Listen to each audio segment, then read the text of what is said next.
One of the major upsides to approaching the end of a console lifecycle is the fact that you have a vast library of quality games to choose from. If a gamer was so inclined, they could hold out on the next generation of consoles for a number of years and probably still not scratch the surface of games available to them right now. While there's the obvious choices in the AAA scene like God of War and Spiderman, indie development is absolutely thriving and continues to produce some of the most original and interesting concepts in games that we've seen. Welcome back to GameGentleman. In this list we cover 10 of the best indie games of this generation. Before we get started, be sure to hit that subscribe button and turn on notifications to stay up to date.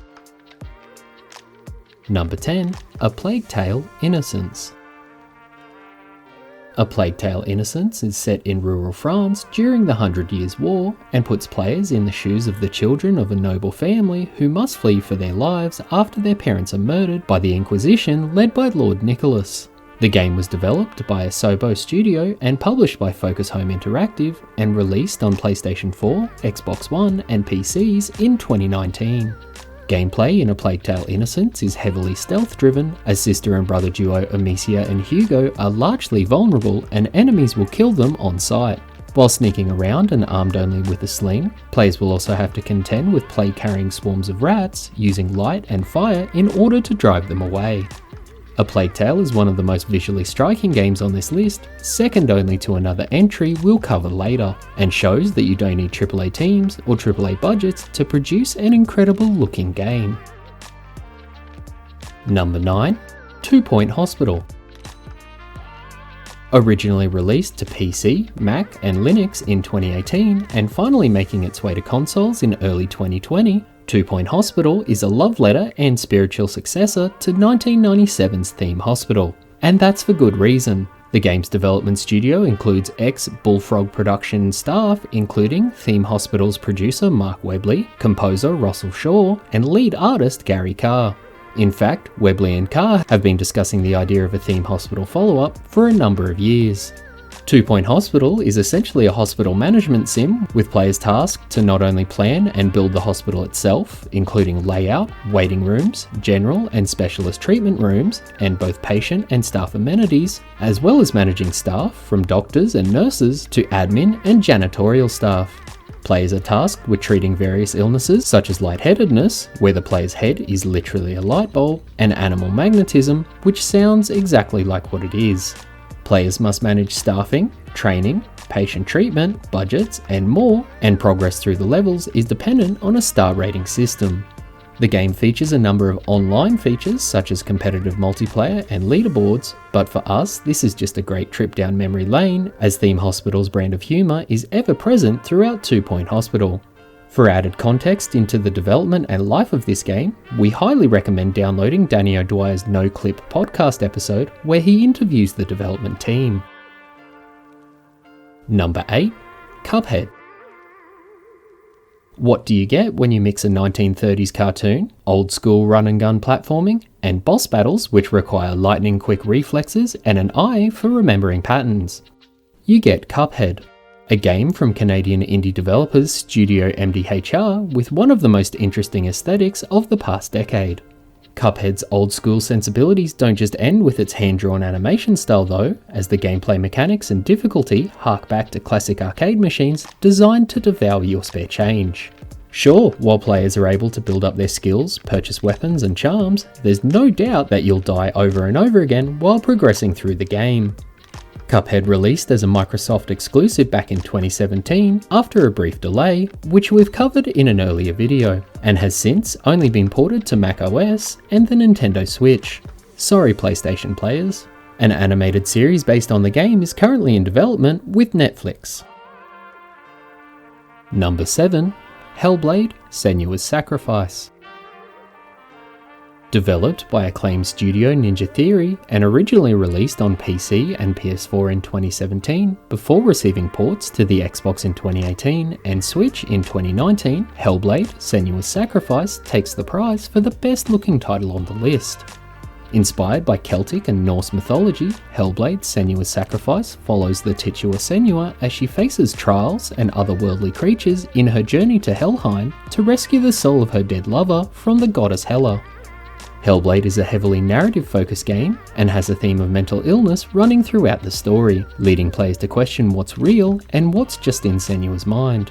The game is best played with a headset in order to feel the full effect of the voices echoing in SENUA'S head, including the narrator, who recognises the presence of you, the player, and addresses you directly.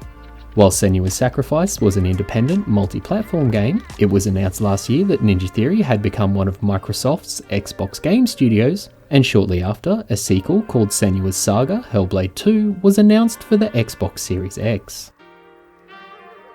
Number 6. Celeste. Celeste is a pixel-perfect platformer in the vein of Super Meat Boy, where players must precisely time and control jumps and air dashes around obstacles with the imminent threat of instant death, followed by an instant respawn so you can try it all again. But Celeste is so much more than that. It's an earnest, heartwarming and sometimes confronting narrative which delves into the topics of self-discovery, depression and anxiety, and overcoming these obstacles that we put in front of ourselves as if holding up a mirror and seeing a reflection of someone we don't want to be. Celeste's pixel art style, overlaid with hand-drawn character dialogue boxes, give the game so much charm, and the game's try, fail, and learn gameplay loop is so satisfying when you overcome that obstacle or puzzle that's had you stuck for the better part of your gaming session. Players who do find the difficulty too much can select game modifiers such as unlimited dash and gravity settings, which will allow them to experience the story without so much of the stress. Number 5. Transistor. Both Bastion and Transistor from Supergiant Games could have easily made the list, but we've chosen Transistor purely based on our personal experience. Transistor is an isometric action RPG set in the futuristic city of Cloudbank. Players take control of Red, a singer who survives an assassination attempt and takes possession of a greatsword called the Transistor. Red must battle the Process, a robotic force being controlled by a mysterious group known as the Camerata, uncover the mystery of the Transistor, and reclaim her voice. Transistor's battle system blends real-time and strategy-based combat in a process not too dissimilar to the recent Final Fantasy VII Remake. Players must build up their ability, called Turn, to switch to the frozen planning mode, and can then map out movement and attacks within their action meter for the most effective results. It doesn't take long to learn this combat system, but it takes some time to really master it and be able to stack up attacks to take out 2 or 3 enemies at a time. When you do make that perfect play, it's really satisfying. Transistor's electronic post-rock soundtrack deserves special mention for its contribution to the game's atmosphere, and when released alongside the game in 2014, sold over 45,000 copies in its first 10 days.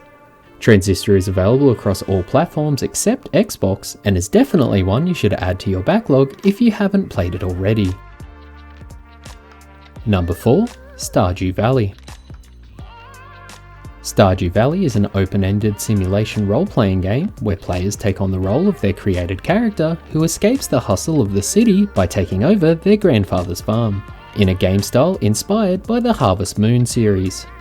Players can perform activities such as raising livestock, mining for ore, crafting goods, and growing and selling produce to generate revenue and expand their farm.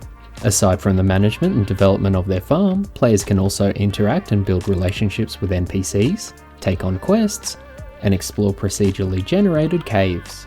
What makes Stardew Valley particularly impressive is that it was developed by a single person. Game developer Eric Barone worked on the game for 4 years, initially scoping out the project on Xbox Live Indie Games, before realising that the scope of what he wanted to achieve was too large and moving to Steam's Greenlight system. The game was published by Chucklefish and released on Windows in February 2016 to favourable reviews, even receiving praise from Harvest Moon creator Yasuhiro Wada.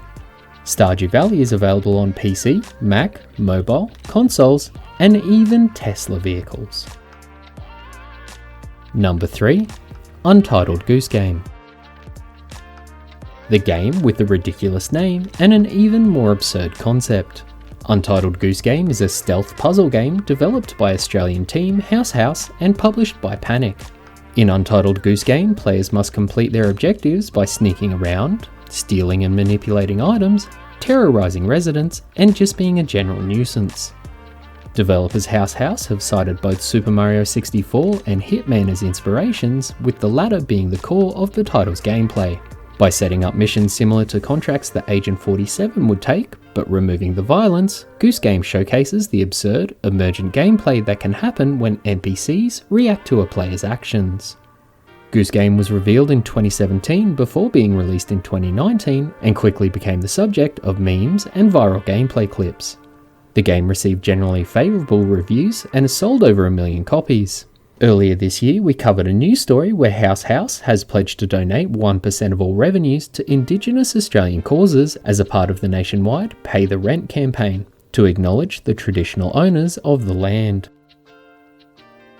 Number 2. Rocket League.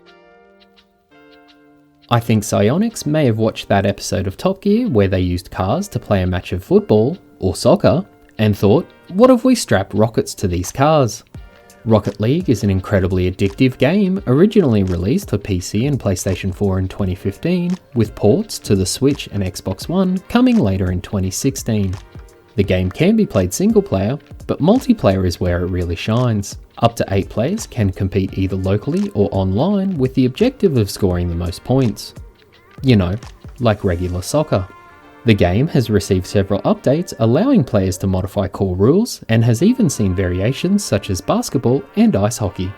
Rocket League was a big driver for crossplay between platforms and finally received the functionality in February 2019. Rocket League's success has seen it become adopted as an esport, with competitions running through the ESL, MLG, and Psyonix's own tournament, the Rocket League Championship Series. Number 1. Shovel Knight. Shovel Knight should not only be held up as a great indie game, but also as the benchmark on how to run and deliver on your Kickstarter promises. Developed by Yacht Club Games, Shovel Knight was first released for Windows, 3DS and Wii U in June 2014, before receiving ports to OS X and Linux in September of the same year, PlayStation 3, 4, Vita and Xbox One in April 2015, Amazon Fire TV in September 2015, and finally the Switch in March of 2017. In the game, we take on the role of the eponymous Shovel Knight as we play through 2D side-scrolling worlds battling against the Order of No Quarter in a style reminiscent of 8-bit titles such as Mega Man, Mario, Wonder Boy and Alex Kidd. Amplifying that feeling is a chiptune soundtrack with contributions from Mega Man composer Minami Matsume. The game's success in reaching and exceeding Kickstarter funding goals meant Yacht Club was committed to delivering 3 separate expansions, a multiplayer battle mode, as well as a range of other features. This dedication to not abandoning the title and breaking their Kickstarter promises has paid off for Yacht Club, with 2.65 million copies of the game being sold as of September 2019. Shovel Knight's retro aesthetic and gameplay, along with its continual development support over the years, has made it an instant classic in the current generation of indie games. Shovel Knight's legacy is bound to live on, with spin-offs Shovel Knight Dig and Shovel Knight Pocket Dungeon both being announced within the last year. So that's our list of the 10 best indie games of this generation. We know there are plenty more quality titles that could have easily made it onto the list. Leave a comment below if we missed out on your favourite, and we may revisit this topic in a commenter edition. As always, leave a like if you enjoyed this video and subscribe to stay up to date. This has been GameGentleman, and thanks for watching.